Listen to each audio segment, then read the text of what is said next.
पिछले लेक्चर में हमारी जर्नी रही थी नॉन कोऑपरेशन मूवमेंट तक, और मैंने आपको बताया था कि नॉन कोऑपरेशन मूवमेंट किस वजह से स्थगित किया गया था। तो उसके बाद जो परिस्थितियाँ रही, तो 1922 में आपको ये ईयर याद होगा, लास्ट लेक्चर में बताया था मैंने आपको कि 1922 में नॉन कोऑपरेशन मूवमेंट को स्थगित किया था गांधी जी ने। और स्थगित करने का कारण क्या था? चौरी चौरा इंसिडेंट, जो कि 1922 में अकर हुआ था। अब 1922 से 1928 तक की जो जर्नी रही इंडिया की, वो काफ़ी टमल्टुअस रही। टमल्टुअस मीन्स नॉट वेल।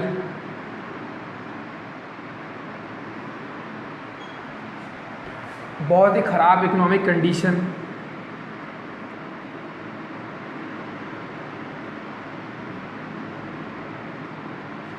बहुत ही ख़राब इकोनॉमिक कंडीशन। दूसरा, एपिडेमिक का फैलना। तीसरा, द ग्रेट इकोनॉमिक डिप्रेशन जो था इस वक्त ही आया था, 1920s का जो ग्रेट इकोनॉमिक डिप्रेशन था,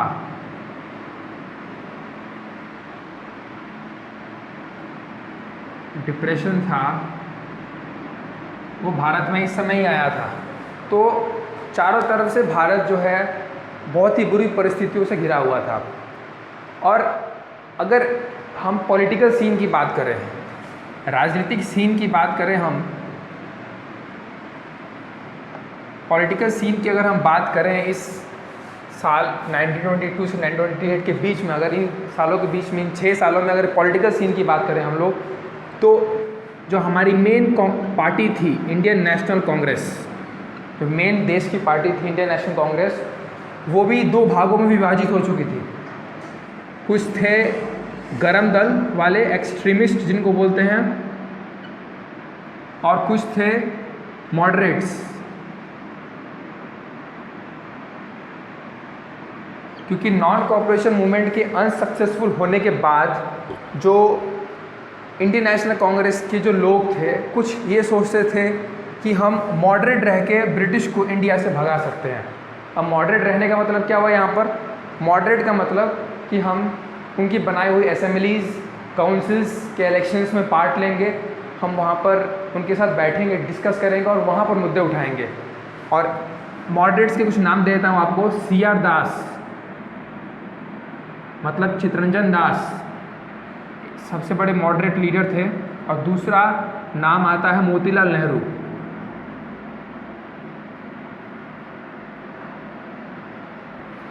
ये मॉडरेट लीडर्स थे जो इंडियन नेशनल कांग्रेस से अपने आप को अलग भी कर लिया इन्होंने, और अलग थलग एक पार्टी बना ली, स्वराज पार्टी। तो आपको ये याद रखना है कि जो मॉडरेट्स हैं, इनके लीडर कौन थे? CR दास और मोतीलाल नेहरू। और इन्होंने कौन सी पार्टी बनाई? स्वराज पार्टी। और इनका मेन मकसद क्या था कि ये काउंसिल इलेक्शंस में पार्ट लेंगे, बजाय जो एक्सट्रीमिस्ट व्यूज़ था उसका ठीक ये अपोजिट जा रहे थे। काउंसिल इलेक्शन से पार्ट लेना है, सबसे पहला बात। दूसरा ये कि जो भी ब्रिटिश के जो ऑर्डर्स हैं उनको फॉलो करते हुए ब्रिटिश को हम लोग यहाँ से भगाएंगे, ये ऐसा इनका मानना था। अब आते हैं एक्सट्रीमिस्ट व्यू पर। एक्सट्रीमिस्ट व्यू ये कहना था कि हम किसी भी इलेक्शन में पार्ट नहीं लेंगे और किसी भी डिस्कशन में पार्ट नहीं लेंगे ब्रिटिश के साथ। और पहले इनके लीडरों पे आते हैं। लीडर कौन थे इनके? सबसे पहले सुभाष चंद्र बोस।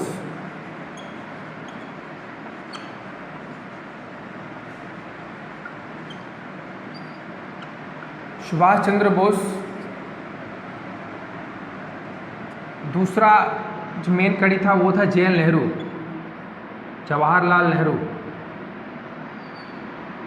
तो हम देख सकते हैं ये युवा वर्ग था, कांग्रेस का ये युवा वर्ग था जो कि एक्सट्रीमिस्ट बिलीफ रखता था। और ये जो एक्सपीरियंस्ड वर्ग था, जो ओल्ड एज वर्ग था, वो CR दास और मोतीलाल नेहरू का, जो कि मॉडरेट व्यू रखता था। तो इसके साथ कांग्रेस की जर्नी शुरू हुई यहाँ से, एक एक्सट्रीमिस्ट और मॉडरेट्स के डिवीज़न के साथ। जो है दो भागों में विभाजित हो चुकी थी, मॉडरेट्स और एक्सट्रीमिस्ट। तो अब बात करते हैं कि जो ये इकोनॉमिक डिप्रेशन था भारत में, उसको देखकर इंग्लैंड में बैठी हुई सरकार थी अंग्रेज़ों की, उन्होंने, वहाँ पर सरकार थी, टॉरी गवर्नमेंट थी, टॉरी गवर्नमेंट। चलिए मैं पहले आपको बता दूँ इंग्लैंड में सिस्टम क्या है। तो इंग्लैंड में जिस तरह से, वहाँ पर इंग्लैंड में बाई पार्टी सिस्टम है। 9th में आपने पढ़ा होगा, एक होता है कि मल्टी पार्टी सिस्टम, जिसमें बहुत सारी पार्टियां जो है इलेक्शन में पार्ट लेती हैं, जैसे कि इंडिया में। यहाँ बाई पार्टी मतलब 2 पार्टीज़ जो मेन होती हैं वो इलेक्शन में हमेशा पार्ट लेती हैं। तो बाई पार्टी सिस्टम में जो मेन 2 पार्टीज़ थी, एक थी लेबर पार्टी,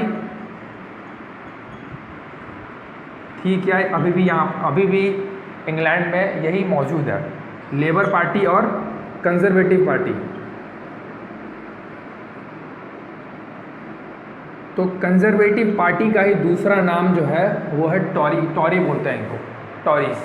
तो कंजर्वेटिव पार्टी का रूल था वहाँ पर इंग्लैंड में, टॉरी गवर्नमेंट। तो टॉरी गवर्नमेंट ने एक अपनी जो हाउस ऑफ कॉमन्स था, वहाँ पर भी, वहाँ की जो पार्लियामेंट है उसमें 2 हाउसेस हैं, जैसे हमारे यहाँ राज्यसभा लोकसभा है, वहाँ पर भी है हाउस ऑफ लॉर्ड्स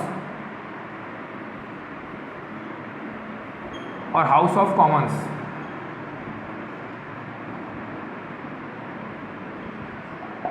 तो टॉरी गवर्नमेंट ने ये जो एमपीज थे, मेंबर ऑफ पार्लियामेंट थे, उनमें से 7 लोगों को निकाला, एक 7 एमपी का जो है, 7 मेंबर ऑफ पार्लियामेंट का एक समूह बनाया, और जिसका हेड रखा किसको? सर जॉन साइमन को। सर जॉन साइमन को इस 7 एमपी ग्रुप का हेड बनाया और इसको भेजा कहाँ? इंडिया में। कौन से ईयर में? 1928 में, जो कि फेमस साइमन कमीशन के नाम से जाना जाता है।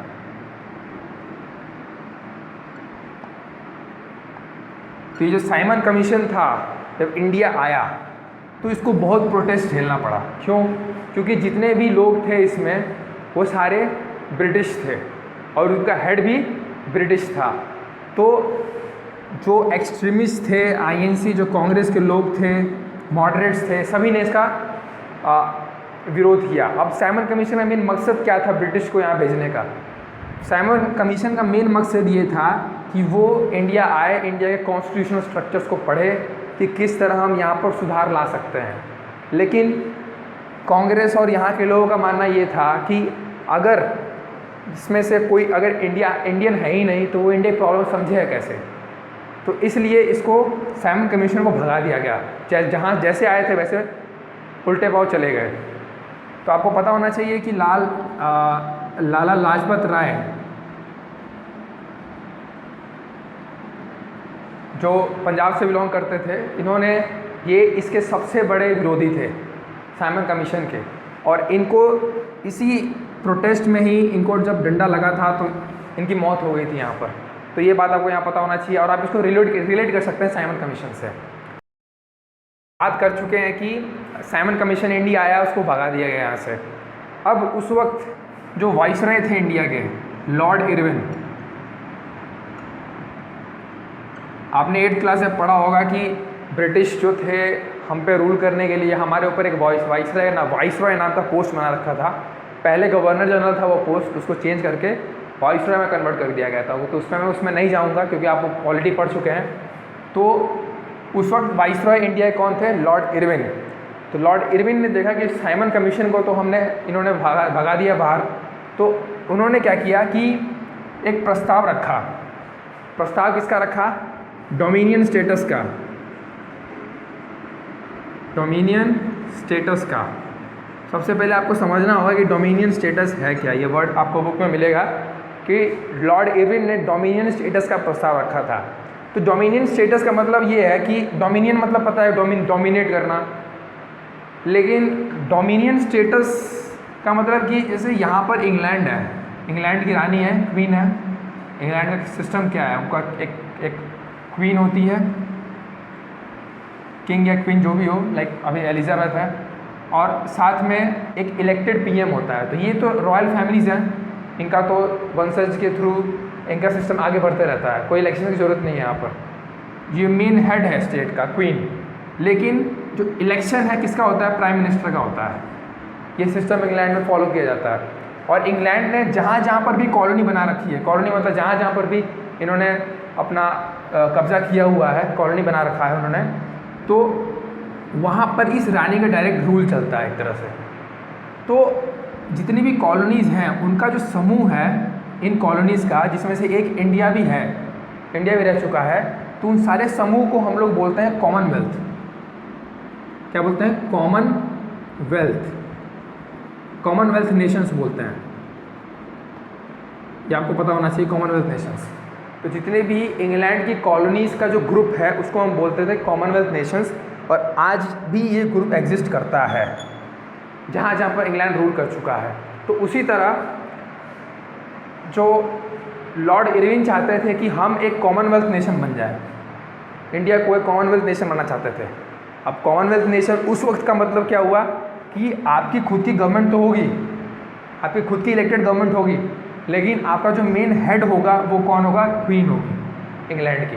तो डोमिनियन स्टेटस का मतलब ये हुआ, जिसका इंडियन नेशनल कांग्रेस ने खारिज कर दिया इस प्रस्ताव को सीधे, क्योंकि हमको चाहिए था ऑटोनॉमी, सोवरेनिटी चाहिए थी हमको, कि हमारा सब कुछ हमारा खुद का हो, हम किसी के अंडर ना आए। तो एक तरह से लॉर्ड इरविन का ये एक तरीका था हमको चीट करने का, लेकिन इसको इंडियन नेशनल कांग्रेस ने सीधे ठुकरा दिया। और इसके बाद एक बहुत बड़ा डिसीजन लिया गया इंडियन नेशनल कांग्रेस द्वारा। कौन सेशन में डिसीजन लिया गया? लाहौर सेशन में।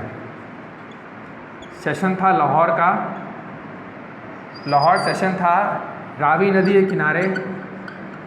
और इस सेशन के जो हेड थे, चेयरपर्सन थे, वो थे पंडित जवाहरलाल नेहरू। ये बात आप याद रखिएगा। और कांग्रेस का ये एनुअल सेशन था, दिसंबर 1929 में ये सेशन हुआ था। कहाँ पर हुआ था? लाहौर में हुआ था, रावी नदी के किनारे। पंडित जवाहरलाल नेहरू इसके हेड थे। और डिसीजन क्या लिया गया मेन यहाँ पर, कि हमें क्या चाहिए?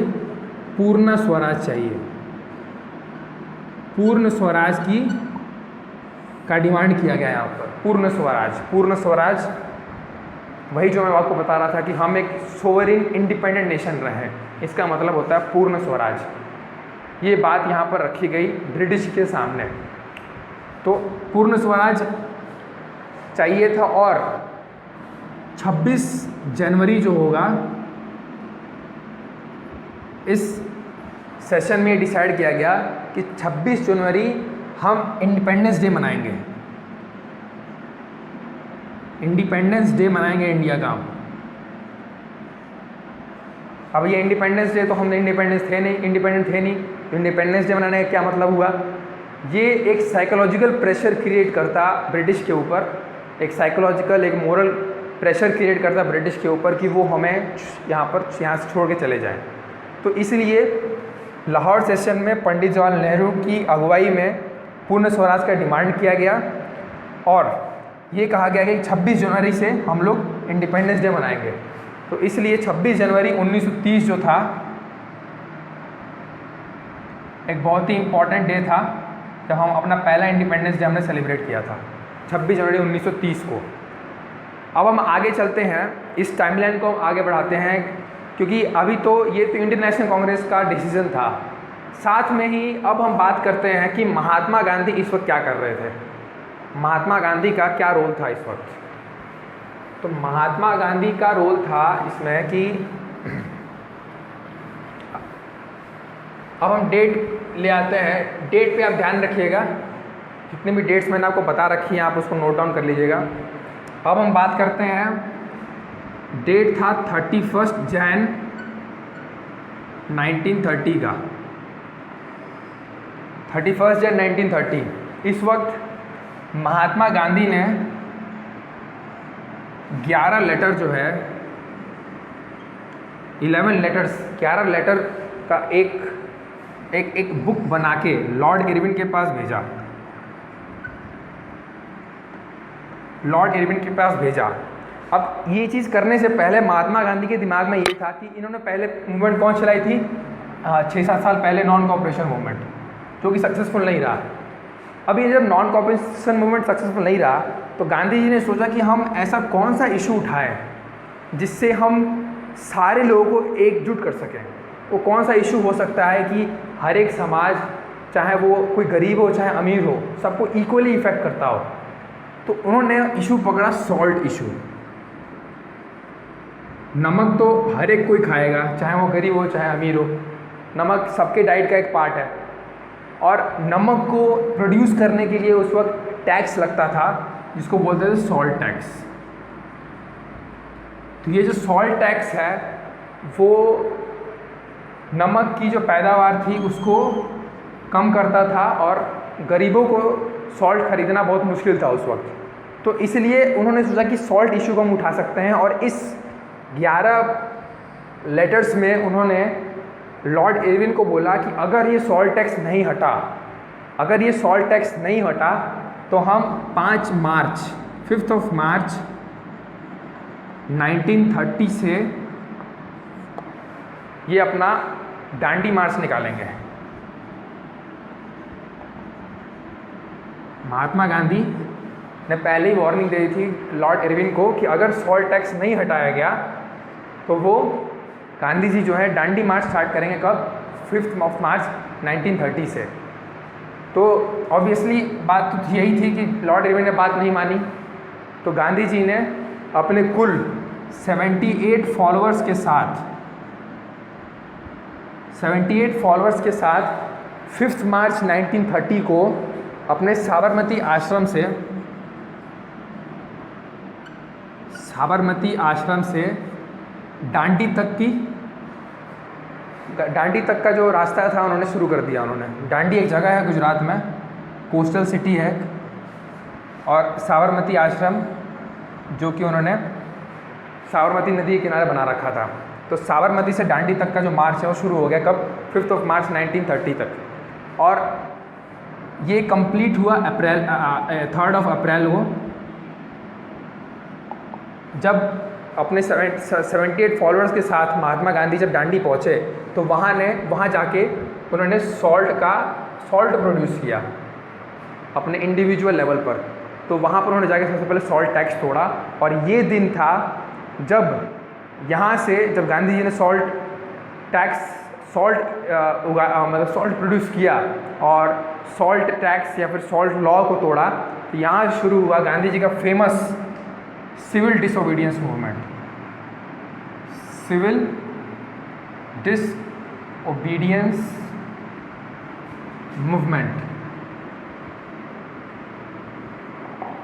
तो ये कब शुरू हो गया था, 1930 मार्च 1930 में ये शुरू हो गया। जो ये डेट आपको याद होनी चाहिए। तो अब हम आगे बात करेंगे अगले वीडियो में कि सिविल डिसओबीडियंस जो है वो कैसे स्प्रेड हुआ। जिस तरह से नॉन कॉपरेशन की बात की थी हमने, तो अगले वीडियो में बात करेंगे सिविल डिसओबीडियंस मूवमेंट की स्प्रेड की बात करेंगे।